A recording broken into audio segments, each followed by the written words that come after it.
Tipping Spears with Hannah Becker. Today's conversation promises to be an insightful one with a remarkable guest. Whether you're joining us for the first time or you're a regular listener, we're so glad you're here.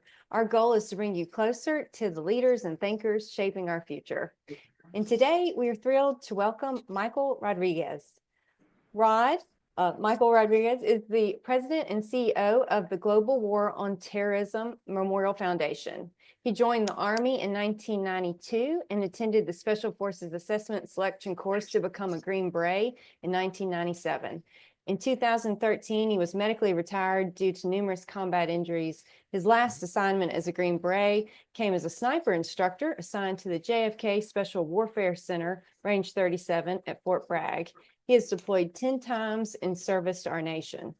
Rod's involvement with the GWOT Memorial began in 2016 when he joined the organization as a board member in support of the foundation's sole mission to construct a memorial on the National Mall that appropriately honors the profound service and sacrifices of all who served in America's longest war. Rod later led the organization as president and CEO. He served as a member of President George W. Bush's Military Service Initiative Advisory Council, advising and supporting the president and leadership of the Bush Institute on strategies and programs to support veterans and their families.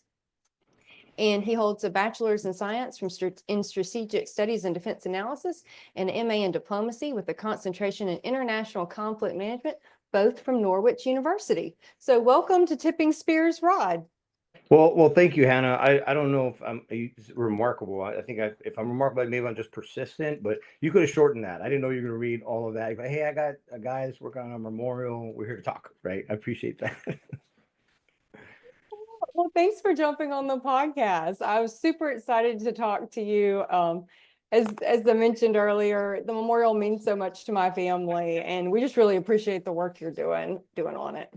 Well, I want to say, you did say that earlier, and I wanted to say on this podcast is you mean so much to me. I know we just met. Your husband means so much to me, even though I look at you're people that I work for, that I look forward to meeting and engaging and sharing the significant impact you have had in service to bless the nation. I truly do believe that our nation's greatest asset is the men and women and their families that step forward to serve this nation in whatever capacity this nation decides to employ them. So thank you. I'm happy to be here. Oh, well, thanks, Rod. Well, I want to just jump in with the first question, which is always my favorite question on this podcast, and that is, where does your story begin? So we've got all the accomplishments. I just want to know where did Rod get his start? How does your story begin?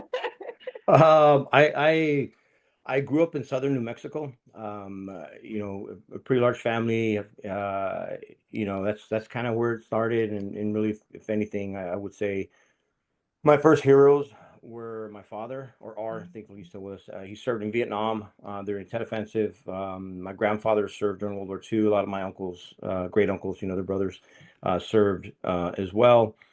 So those are my first heroes growing up. And I love Spider-Man too, right? But those were the gentlemen that I always looked up to, and so I would say that's where my story started. You always want to be like your dad, or try to be as close as you can to him. A very, very strong, silent, resilient, stoic man in my life, and that's always been my inspiration. So that's kind of where I would say I started. I'm the oldest grandchild on my father's side, so I was afforded some. Everyone tells me I wasn't spoiled, but I mean, I think I was. I wasn't a brat. Maybe I should say it that way. But it was incredibly humbling for me when I was able to get my father or grandfathers or tios, my uncles, talk about their time. They never talked about the war.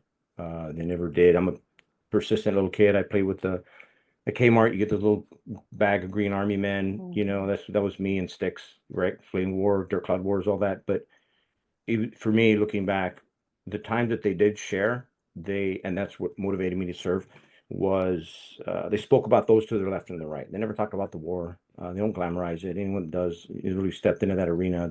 That's not really something honorable to do.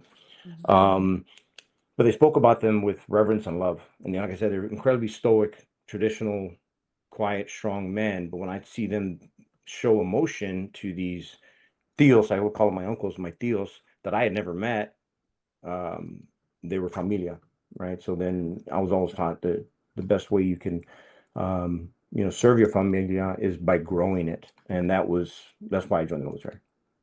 Oh, that's very inspiring. So can you tell us a little bit more about the mission of the Global War on Terrorism Memorial Foundation, kind of what y'all are doing, how it came about, why it's important? Sure, of course. So it started in 2015. There were several people trying to do it separately, and they kind of ran into each other. I'm not one of the founders, and they became 501c3, which is the vessel for this process, which is pretty smart. It allows the people to have a voice in this space. I met them in 2016 and joined the board in 2016. Our first obstacle was to get authorization to build this memorial because there is a law that states a war has to be over for a period of 10 years, 10, before a national war memorial can be built. It's called the Commemorative Works Act of '86. If we would follow that, we probably never see this, right? Yeah. My grandfathers never saw the World War II memorial. They passed. My father I can't get him out of New Mexico. He hasn't seen his memorial. So if we didn't do something, when would we do it, right? People are, why are we doing it now? Well, when is the right time, right? And it's incredibly complex, difficult to define or understand war. So we introduced the bill in 2017, swept through the House and Senate, and President Trump signed that, granted this foundation, this little fledgling foundation with no money, this flap of veterans and family members of the basically handed us the staff. I'm like, okay, you guys are the ones that are to do it. Go, right? So he signed that in August of that year. Shortly after that, in 2018, I stepped in a leadership position and started to build the team you see today. But another thing for, I hope I'm not boring anyone, but there's a lot of bureaucracy and steps, and it's good. I'm glad this is a hard process or a challenging process. In 2003, Congress deemed the reserve, which is the greater portion of the National Mall, what people refer to as the mall, a finished work of art. And they said, no mas, like no more, it's closed. Now, there were some projects that were grandfathered in and received the location to build, those were allowed, but nothing new. There has been improvements and additions to existing structures like the new horse stables, which are amazing. And please, if no one's ever been there, go check them out. They're pretty remarkable. Addition of the Wall of Names and the Korean War Memorial, but nothing new has been approved.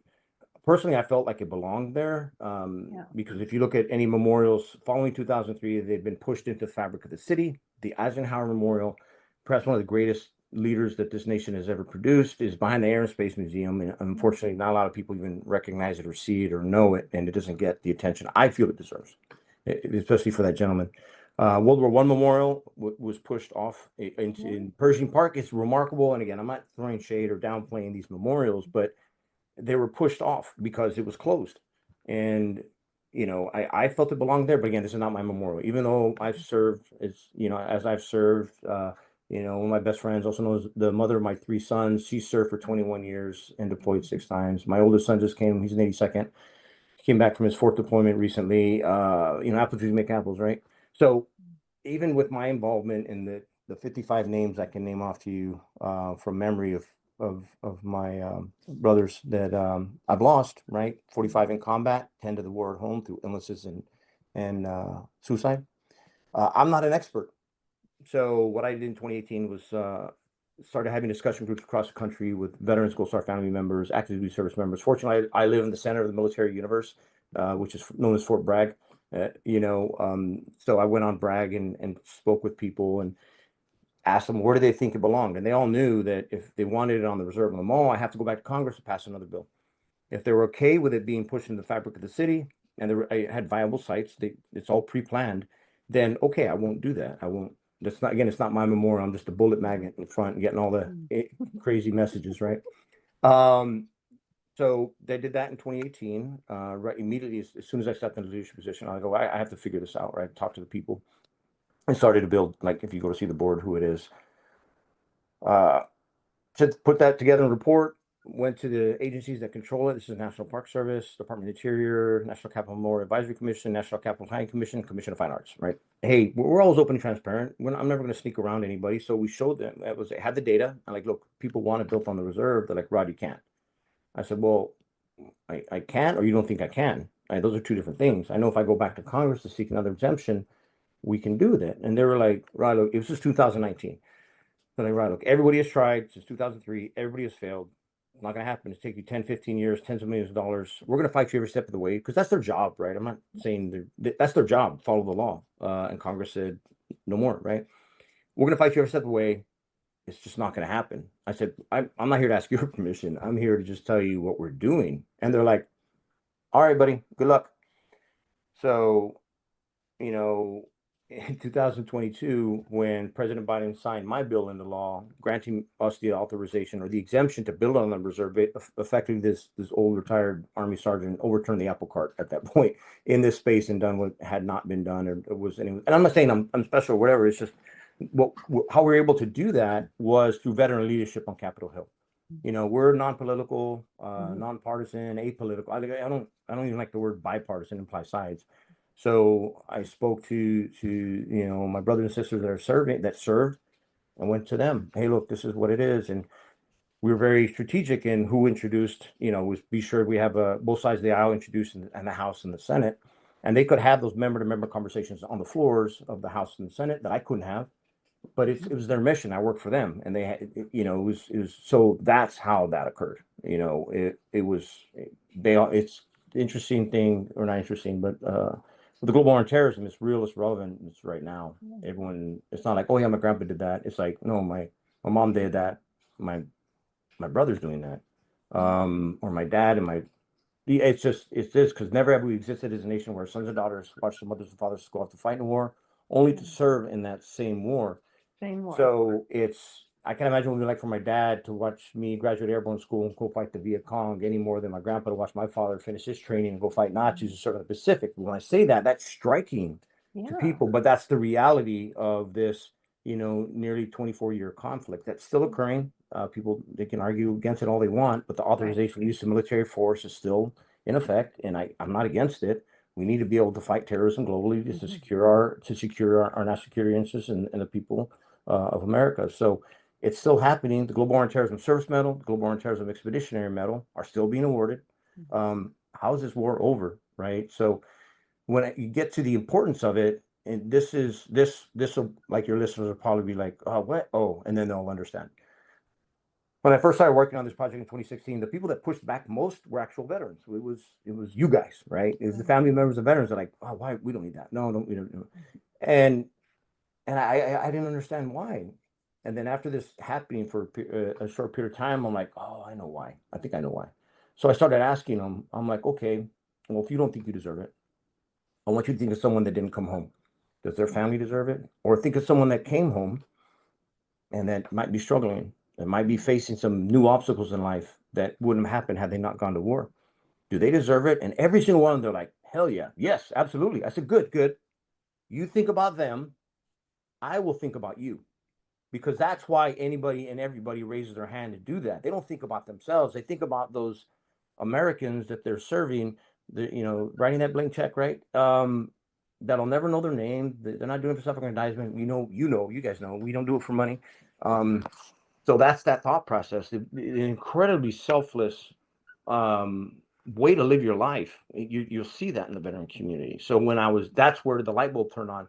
So the reason I say it's important for them is because they don't see value in the tremendous level of service and sacrifice that they have given to this incredible nation to allow you and I to have this cool conversation over this platform. So I've always seen this is once we do this, I want to be able to impart that value onto them to recognize. I will make this nation take a knee in reverence and thank them more than just 10% on Veterans Day for a meal or more. We joke about that, but really, like, okay, I want them to feel valued. I want them to feel recognized. I want them to feel seen, because if we make them feel valued, we make them feel seen, or they recognize that they really dig into how hard I've been fighting for this, not just me, but the team. And this nation does do that with reverence and sanctity, they will feel valued. And you know what people who feel valued don't do? They don't kill themselves. All right. So we will address the war at home, because the war does come home. And part of our mission is to tell the entire story of this war. And that means telling everything, because this is, again, I think I said it, incredibly complex, difficult to find. There have been uniform and non-uniform casualties. First KIA was Johnny Michael Spann, working for the CIA Special Activities Division at the time. I used to go on target with guys dressed like me, carrying the same crap as me. Bullets and bombs are indiscriminate. That weren't in the military. But that's how we fought this war. And it wasn't until 2019, the Department of Labor, because they're the ones that track that data. If a U.S. citizen is killed or loses their life working for a U.S. company, or working securing national security interests, working for the America, period, right? Federal or private, that data is tracked by the Department of Labor. GWOT can give you numbers all day. It wasn't until 2019 they published a report. They were trying to find out, well, how many non-uniform, like how many, what are the injuries, which would be Purple Heart recipients, right? What is this? And to the best of their knowledge, in 2019, they found that they're over, some of the stuff's classified, right? They're not going to get all this information. Think about Gary Strone and his team, the very first guys that went in. That wasn't declassified to 2019, I think, right? And they were the first ones there. So that is to say, to the best of their knowledge and the research and what they had access to, there have been over 3,400. And think about that. We're over 7,000 uniform, or 3,400. What about them? What about their families? What about what it is that they were doing? They served in whatever capacity, whatever, it doesn't matter. They served implementing a policy that none of us wrote, making decisions in the city of Washington D.C. that they didn't make. So telling the whole story of how we fought it, but then also the fact that it comes home, the invisible wounds of war, whether they're through mental struggles that result in one taking one's own life, or all the crazy health issues that have surfaced that we get, that they're like, wait, why did this guy, what's going on?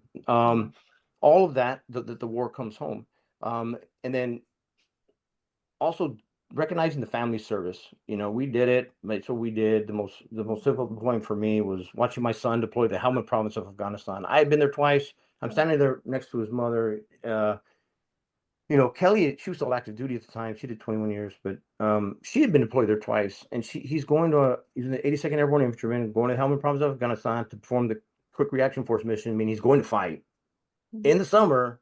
He's going to fight season. It's like, man, it's very, very unique. So the importance, is it's to recognize families like you and your husband. Well, thank you so much, Rod. As you're talking, kind of the length of this war and describing it really hit home for me. I have spent more of my life, I'm 37 years old, the war over 20 years. I have had a family member deployed global war on terror longer than we've been at peacetime in my lifetime. And this is multiple generations. And just like the magnitude of what this war, just individually, how my life has been shaped by that, I feel like that is something that gives me a lot of hope about the GWOT Memorial. Is, this is a commemoration for this big thing that defines so much of our lives, and we still, live with many impacts of it. That is, just to your point, just not kind of recognized, not discussed. So it's we even as, because I'm a boring guy. This is all I've been working on. I either do this or try to be a good father to my 3 sons, or a good grandpa to my 2 grandsons. Right. That's it. That's my focus. But working on this, I'll never know. We'll never know the impact of these memorials. And, we can say something that most people can't. And this, again, I'm not saying anything, but we're building something that will exist as long as this nation exists. This foundation that, the GWOT Memorial Foundation will exist as long as this nation exists.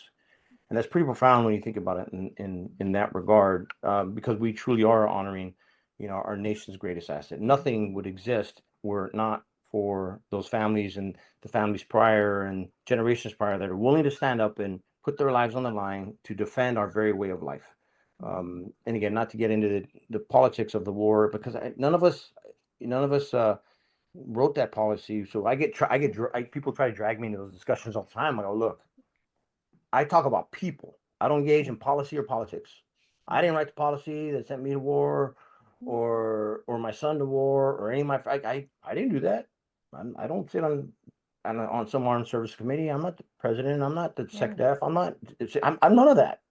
None of us were. We didn't even craft it. We just wanted to serve, and we did so for so long, and that it just became normal for our community to be just like, oh, well, it's just as normal, because it really has been a normal way of life. My son was 4 years old when the towers fell. That's all the memories he remembers, and he's still serving. That's all he knows, right? He's been in the Army 8 years now. So you're right. It's very, very important that we do this on a number of reasons. Well, can you tell us a little bit about how your experience in the military or in the SF shaped your approach to leadership today?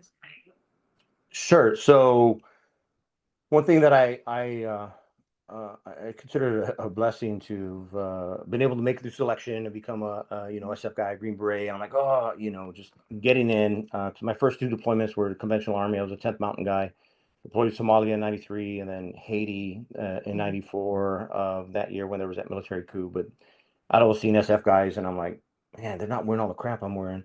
Right? They look a lot more comfortable. They put their hands in their pockets, and no one's yelling at them. Man, I need to. What is that, right?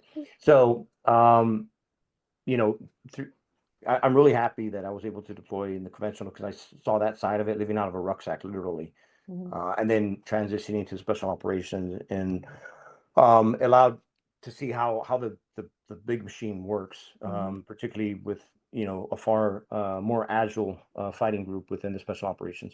And over time, I realized that using the soft truths, right? Everyone kind of uses those now, but the quality or quantity aspect is very important when it comes to leadership and understanding your operational environment. You can. It's why, as an SF guy, I was a seventh group guy, so I grew up speaking Spanish, and I cheated a little bit. I go, I need to go to Spanish language school. I thought I'd learned some collegiate level Spanish. No, I could have gone to group 4 months prior, but hey, I was the distinguished honor grad, which I'm embarrassed to say, right? So in Spanish school, but when the war kicked off, then we started immersing ourselves and trying to learn Pashto and Dari and, all of that. So working in Central South America as I did, then working in Afghanistan as I did, really gave me a broader appreciation, understanding of that, understanding operational environment. Humans are humans. We have different belief systems, different ways to communicate. So that taught me a lot for my leadership style. You just got to listen. Like, okay, I may not understand why you're thinking that, but it doesn't mean it's wrong. So if you recognize someone and their input, everyone's input has some type of value. At least it does to that individual that's sharing it, even if it has no value to mission success or what you're going to do. It still has value. And if you recognize your team and listen to that, they'll always appreciate it. Because I know I did. As a young SF guy, I was like, I don't say nothing, And my team sergeant, my very first team sergeant, he told me something on my in briefing, right, the first counseling, and he told me, he goes, Rod, if this team is effed up, it's your fault. I'm like, what? I don't know anything, right? I was comment. I brought some stuff to the table, but I'm like, okay, all right, Top, sure. I'll. But what he meant by that, I mean, he's a very intimidating guy. We meant like everyone has something to contribute, and so I've taken that and just listening, and I think that prepared me for what I do today. Conducting UW in Washington, D.C., right? Getting people of various belief systems, various different, let's talk about passing those bills, right? You have to understand where they come from, who's their constituency, what is important to them, what do they like. And we don't sell snake oil. I don't make anything up. I just educate them on a level that they'll understand the significance and importance for them. It takes a lot more work than just saying the same thing to everybody. But if you do that, you'll connect. So from a leadership standpoint, just understanding your operational environment, very, very important and valuing your team, right? Listening, like, what do you have to say? Because I love to say I'm the dumbest guy on this team. I've always been the dumbest guy on this team. I try to bring all these ninjas and wizards in, right? And that know this, and I'm like, I just sit back and learn. Because the one thing I learned a very, very, very long time ago, I was in Somalia, a young 18-year-old private, is you should never pretend to know information that you don't, right? You should always admit your ignorance. I saw some events that occurred, and a leader didn't want to admit they didn't know what they were doing, made some decisions, and there was loss of life. And I saw it, and it was very striking for me. Probably one of the greatest leadership lessons I've ever learned is like, don't ever be ashamed to admit your ignorance. And I swore, I was like, I will never do that. Like that's the extreme case. But as many of those who have served will understand that you've probably, everyone who serves probably seen a version of that. You have someone that's just too timid to admit their ignorance. They're in charge, and they will make mistakes. Be just like, hey, I don't know that. There's a lot of things I don't know. I know some stuff, but I don't know everything. And that, if you value your team's input, don't be ashamed to say, I don't know that. Your team will respect you far more, I think. That's great, great advice. So I know every journey kind of has its hurdles. Can you tell us a little bit about some of the biggest obstacles you faced kind of in your career or in kind of how you overcame those? Yeah. Man, I could go year by year, right? I'll talk about some of the bigger ones. So, I have three sons, and they provide my purpose, direction, motivation, right? But for a period of time when my two oldest were, younger, I was a single dad. Their mother, God rest her soul, she's passed a few years ago, but she struggled with addiction, and in Cumberland County, North Carolina, if the courts award father 100% sole custody of an active duty Green Beret, that means there's some other bad stuff going on, not to air the struggles that we faced. So that was a big obstacle that I faced, was because I was so committed to the mission that and that my sons turned into nomads. So I would send them to New Mexico to go stay with my dad, because I have younger brothers that have children the same age, and they go to school, whether it was training or whether it was deployments.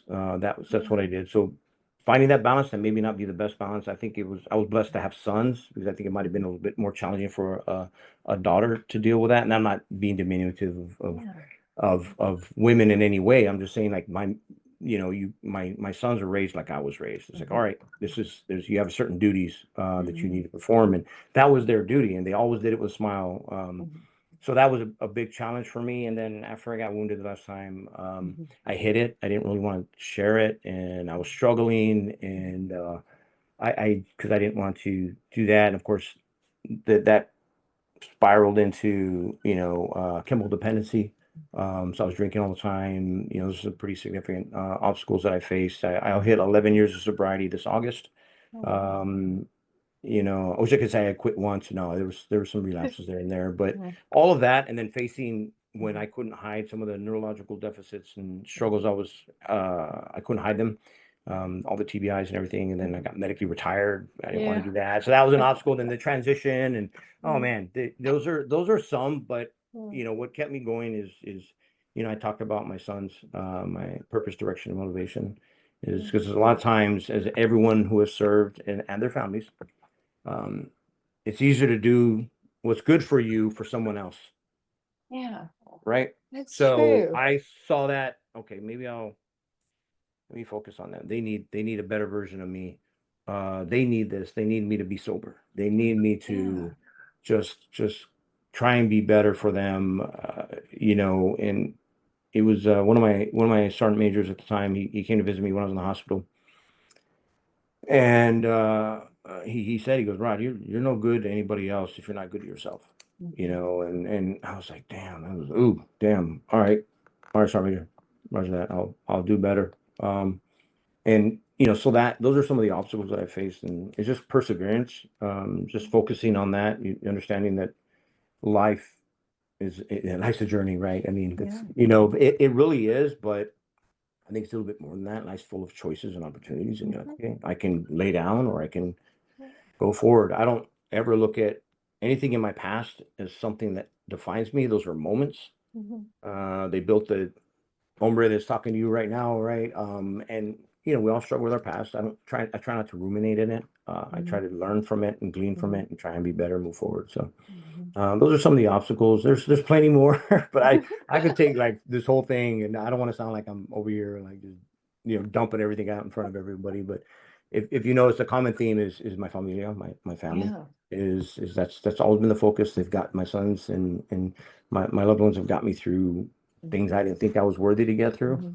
And I have no problems sharing and being open about that. That I struggle with. I'm 11 years sober, but I'm not ashamed to say I spent 2 months in a psychiatric facility, not one of these much nicer ones that exist, like it's a camp or no, I mean a locked hospital with doors, no shoelaces, sharing a wing with the criminals that are in there. I needed it. I was on a lot of medication, antipsychotics, everything. I'm not ashamed of that. Those are things I needed to get to today, to have this conversation with you. So I don't hide anything. Very open about it because I think I'll learn more about it. I don't want to be ashamed. Yeah, it's really inspiring and beautiful how your insights from those experiences are now channeled into your family and then our veteran community.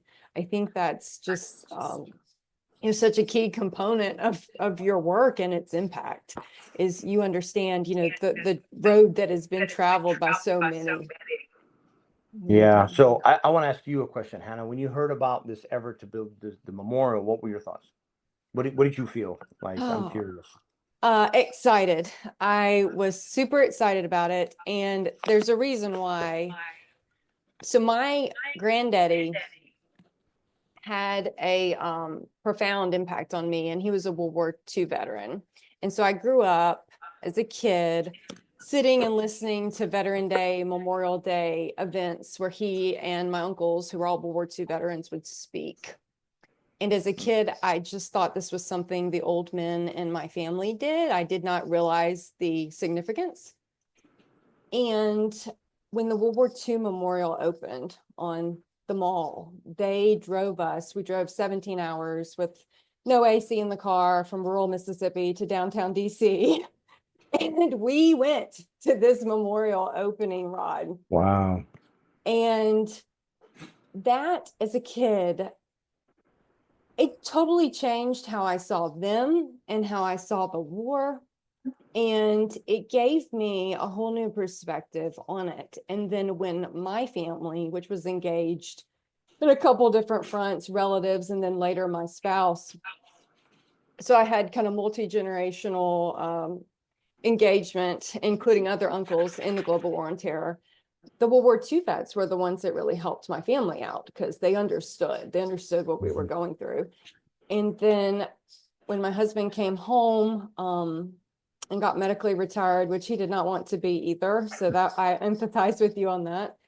People wouldn't give him a job. Folks were extremely insulting. He never got a thank you for his service, all these horrible things. And it was a recession. It's a rough time in America. I get it. But when I found out about y'all's work with the GWOT Memorial, I thought, oh my God, this is a concrete statement of our nation to my family's service, which and I just thought, thanks to y'all's work, it'll be awesome. I'll be able to be there with my spouse and some of my surviving relatives from global war on terror. And, all the crap that we've gone through to have that, I think will just really, really mean a lot. So we really appreciate it. Well, thank you for sharing that. I love to ask people that question because I want to know. I'm not asking like I'll put you on the spot. It's because I want to know, and I meant it. Like when we started talking, it's like, I have a tremendous amount of love for family, for you, your husband, and those that do that. I've seen it, and no one we were talking about earlier, like they don't feel they have the value, but it's tremendously important. I'm going to share a quick story on what these memorials can do.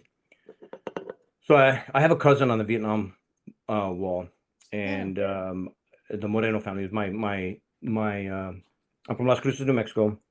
So my father, he was a kid, you know, my grandma and grandpa shared a house with the Rodriguez's and Morenos. Let me just do that, right? They shared a house with like 23 kids, two families, you know, working to just, you know,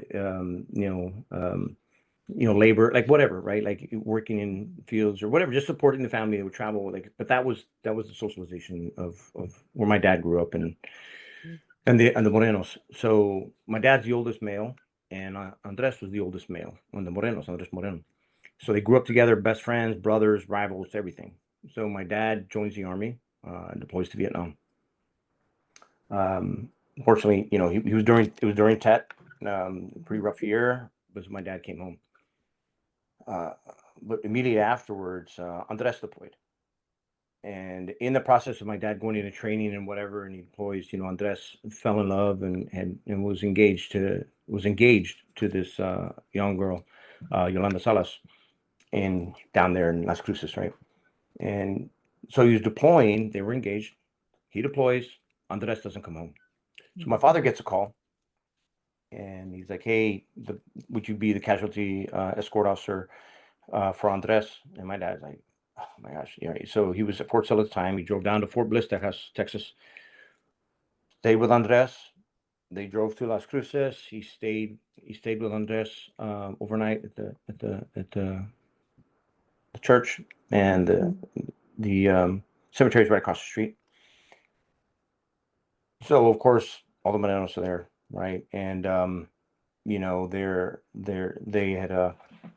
were there, and then of course Yolanda Salas was there. And she was 19, I think. So she brought her best friend from high school, a really small town of Hatch, New Mexico, and that's where they were from. And you know, my father goes, and you know, with the whole family, like big family, right? So Yolanda's there, and Yolanda, my dad meets Yolanda, right? His best friend, his cousin's fiance. He also meets Yolanda's best friend, a young girl by the name of Patricia. That's my mother. So I tell you that story only because it wasn't until about a year and a half ago. Growing up, we had always been told the Morenos introduced our mom and dad. That was it. Then no one saw significant. Okay. So I remember one day I was at home visiting my father. He had surgery, and I was there just to go visit him in Cruces. And I said, "Dad, I always heard that. Like, wow, how? Was it like a party or what? Like, how did you guys meet?" So my dad goes, "Oh, okay." And he tells me that story. And I'm like, "Dad, why?" And, you know, my dad's no, I'm like, "Dad, like," so I just like, you know, at this point, I've been working on the war about 7 years. You know, I've been working on it almost a decade at this point. And I'm like, I had gone to see Andres all the time. I got, I got him right there, his pencil on my ofrenda, but I had never heard that story. And I was just like, "Dad, how do you, does any, like, why didn't you?" I was shocked. So had Andres not sacrificed his life for his country, I wouldn't be here. Wow. Wow. You know, so my father never had plans to meet you, and it's just, so that's one story of mine. Like, you're talking, you know, never do math out loud, like 50 some years later, right? That I can say that with absolute certainty. I would not be here, nor my brothers. My younger brothers, had Andres not sacrificed his life. So now his name means something different. Means a lot. You know, when I go see that, it means it's like I owe everything to his sacrifice. Oh, that's really touching, Rod.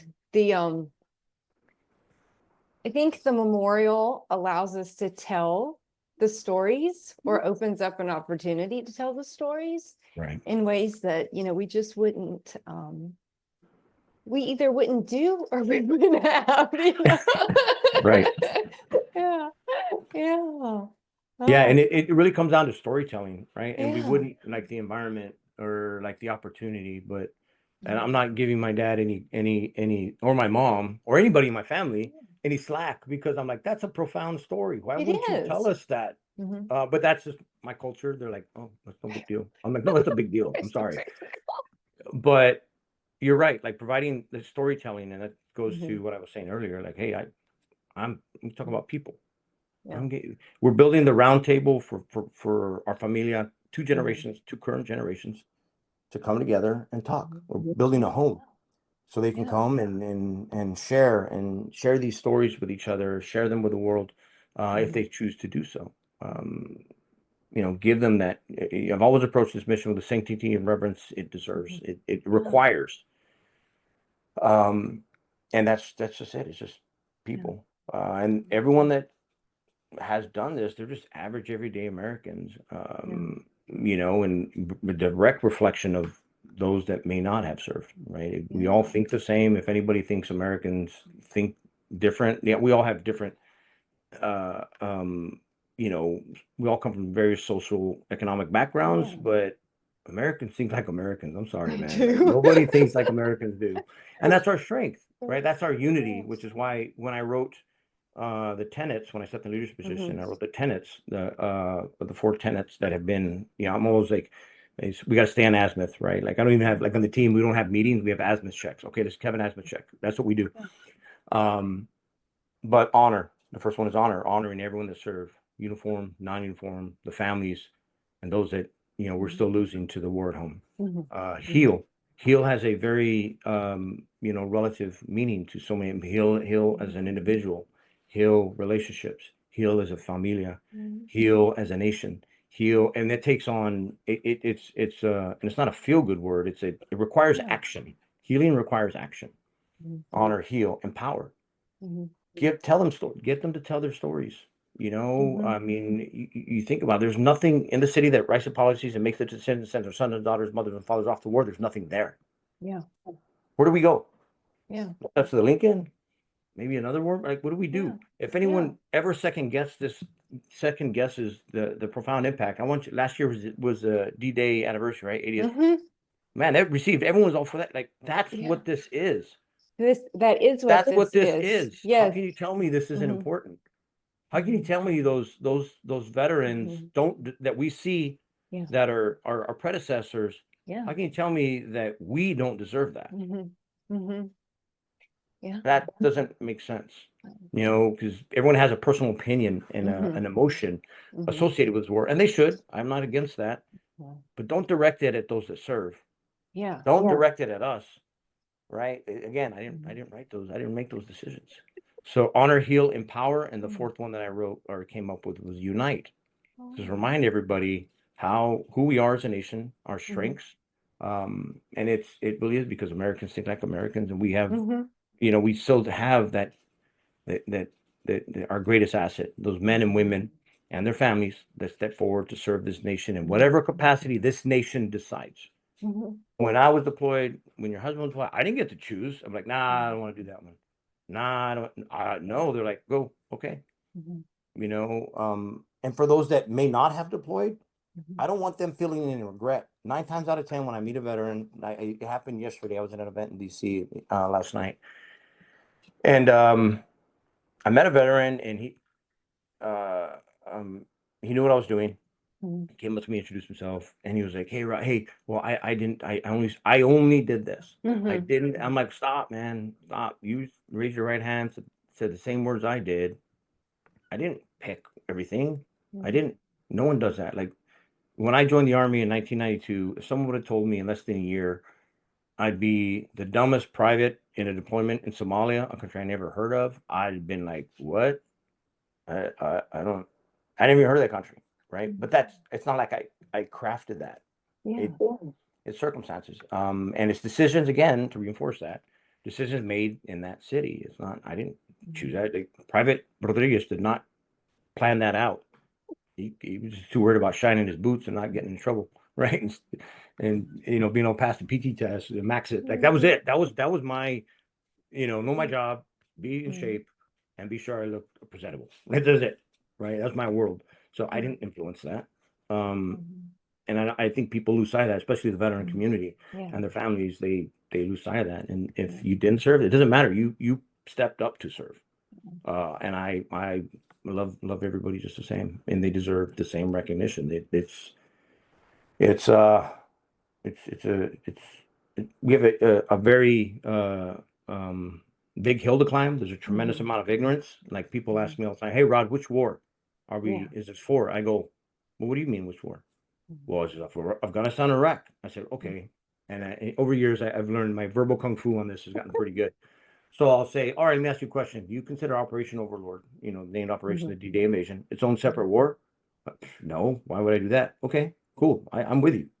So why do you consider Operation Enduring Freedom, Iraqi Freedom, New Dawn, and Inherent Resolve, any other named operation I can name for you under the auspices of the AUMF that was awarded the Global War on Terrorism Service Medal or Expeditionary or both? Why do you consider all them different wars? Explain that to me." People have forgot how we fight wars. And now, yes, this is a very incredibly complex, and we have, it's because we've increased our capacity. Our capability. There's no, a more elite and efficient fighting force has never existed on this planet than the United States military and those working alongside them. It hasn't happened. I mean,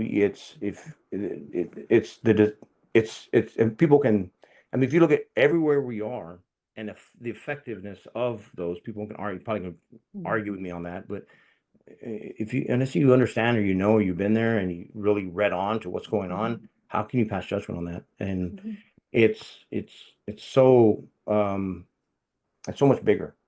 And we have to talk about that. That's why I call it a round table. Hey, come on, you guys can come out. Let's talk about it. You guys can argue all you want, right? But at the end of the day, I want everyone to hug it out. Like I throw a lot of jokes. I'm just trying to put my arms around everybody. I'm just trying to give everyone a big hug. We're not, by definition, our foundation is not. I'm not a VSO either. I have one mission to organize, fundraise, build our National Global War on Terrorism Memorial. And then we will have programming engagements just like all the other our neighbors do. That's the job. That's what it is. So we don't provide services. Well, I'm not one of the 40-some thousand. We don't have a competition. No one's going to come in and take this from us. We're congressionally designated to do this. I'm not the government as well. People say like, "Well, Rod, but they think I'm the government." I go, "Nah, I'm a 501c3." And then additionally, people will tell me, "Rod, why are we spending money on this? We should be spending money on, fixing the VA, veteran homeless, veteran suicide." I go, "Hey man, I'm with you. I'm all about supporting our community in any way we possibly can. But who's we?" Because our enabling legislation prohibits the use of federal funding. So I'm not getting any taxpayer money unless someone is an investor. I don't like the word donors. You're investing. Unless someone's an investor, who's we? Where's this we? I mean, I'm not taking money from anyone that doesn't want to give it, to exhibit this, patriotic philanthropy, right? I'm not taking your money. I'm not taking money from someone else either. We provide an opportunity for those Americans and corporations and anyone that wants to get involved, right? To recognize them. That's it. That is it. We don't compete. I'm not taking anybody's money. That's just what we do. But it's so needed, Rod. When I've thought about the memorial, I realized, so bulk of my life, we've been at war. I love somebody that was involved, family member, spouse, some didn't come home. Now we're picking up the pieces. And I realized it's like, GWOT was just so much pain, right? It's so much sacrifice.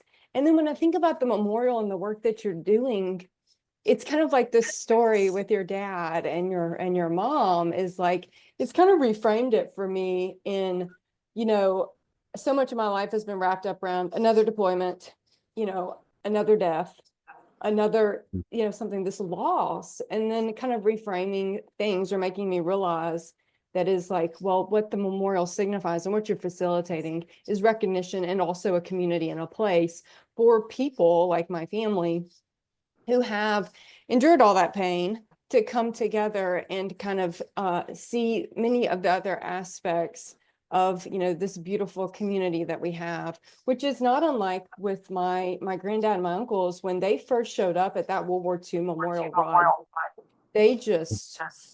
they broke down. They saw buddies they haven't seen in, you know, 50 years. And it changed it. My great uncle, he was sober.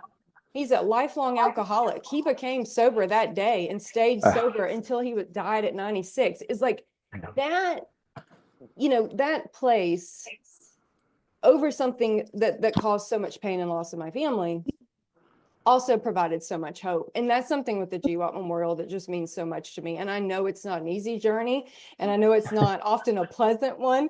And you do encounter immense resistance, whether it's policy or individuals or financial and all this stuff. And just really appreciate your ongoing work in this, because I think it does mean so much. And just, for me, it's interesting over the past few years, realizing what, you know, what an impact it's had on my own life and my own family.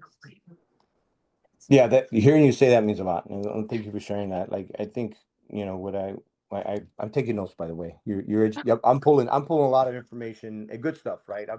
Like I told you, I'm here to learn. I don't know everything, but to provide clarity, right? It will pull that because you're just used to that, right? It's just normal every day, and then just like that moment of clarity, like, wait a minute, wait a minute, like, this is a lot. And again, having the nation recognize this asset, our your family, will empower you, you know, to tell your story. And again, that's why those tenets are in order for a certain way.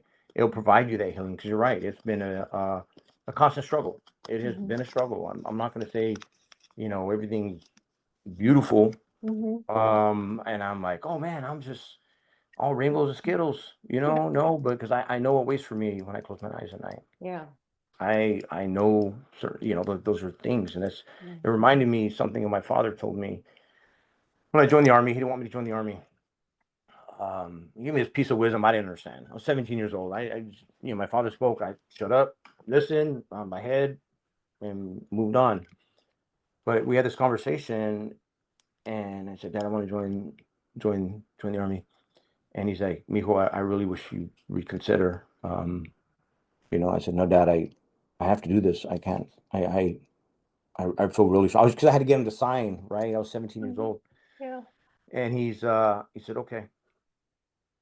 I said, okay. He said, but I'm going to tell you something. Let me share this with you. And he says, you're going to see things and do things you can't possibly imagine, and they're going to be with you the rest of your life. You're going to be asked to do things you don't think you're capable of doing, or other people think you can't do. Mijo, when all that happens, just do more. And he said it again, just do more. So I was like, okay then. So that was his blessing. Fast forward 8 years. I was like 25 when I was in, or no, 7 years. 7 years. I'd gone through my training. No, 6 years. Anyway, some years later, man, my years, 6 years later, 7 years later, I'm in selection. And you know, I always strove for excellence. I always did. And then, you know, selection was challenging. Yeah, I'm not a, yeah, I was like, oh man, I'm just gonna just go. And I remember there was an event where they said, okay, you showed up, right uniform, it was a ruck, and they're like, all right, follow the cones. You're being assessed on time. They don't tell you how fast to go. You're just like, go. And you're like, okay, what do I do? Okay, I'm going. So I'm going as best at what I think is a good pace. I'm like killing myself, and I'm like, oh my gosh, do I need to slow down? I'm like, what do I do? And then I hear my dad, like, just do more. There's one more step. Just do more. And then I realized, as a kid growing up, my father, you know, I played soccer growing up. I boxed. My father never said, do your best. He never said that. He'd always say, all right, do more, do more. And I'm sucking, right? I'm not, it's like dark at this point. I'm like, God, are we going to walk for 24 hours? Like, what's going on? You know, we started this morning. The sun just went down. Mhm.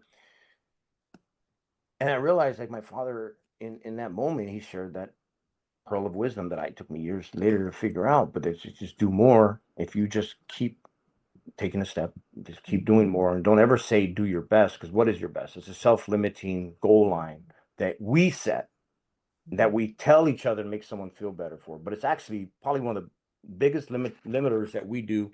And there's so much untapped opportunity, so much untapped potential in humans if they start doing that. Mhm. Is that to do more, because you don't know your capabilities, you don't know your capacity, you don't know how much you can do until you're in that. And it took me to where I was like, man, it was rough to realize that, and it just completely changed everything for me going forward. So that's to go back to what you said, was that's what it reminds me, is just we just got to do more. But those families that have been doing more Yeah. don't aren't being recognized. They're not Yeah. they're not being applauded. They're not, and they should be, right? You talk to, they just see themselves as everyday average American. But they need more. They deserve more, and I strongly feel that it is our shared duty to do this. Mhm. Everyone, we owe so much to this population. Like, we will never have the words. We'll never know, but it is our duty to do this. Well, we appreciate you um, leading the charge on this, because I know it's not easy.